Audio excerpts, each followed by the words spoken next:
on the announcement. So what, if any, additional U.S. military assets would be moving in to help develop these bases? And then secondly, on the spy balloon, can you give us an update on what sort of intelligence the U.S. has been able to gather from the balloon, and speak to reports that the balloon was able to transmit intelligence back to China that the U.S. could not prevent?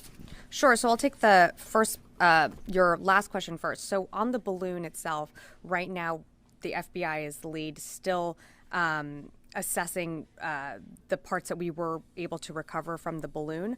As we mentioned early on when we first started tracking the balloon, we do know that the balloon was able to be maneuvered and purposely driven along its track, but not going to get into specific sites it was able to hover over. But what we did do is take precautionary steps to limit the intelligence value that it would be able to collect. And again, we took steps to protect our own military installations from foreign intelligence collection. And I'm sorry, I think you had another question on the balloon, but I just didn't remember the second part. It was on the being able to transmit to China. Sure. And were you able to prevent intelligence from some of these sites from China being able to collect from the balloon? Because of the steps that we were able to take, we were able to prevent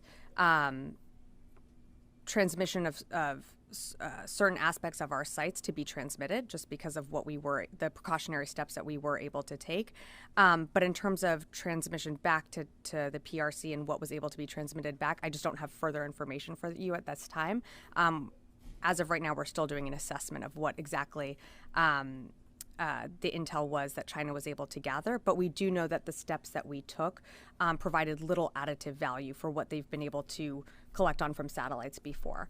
And then you had a question on the EDCA, and specifically what would your question was on just what.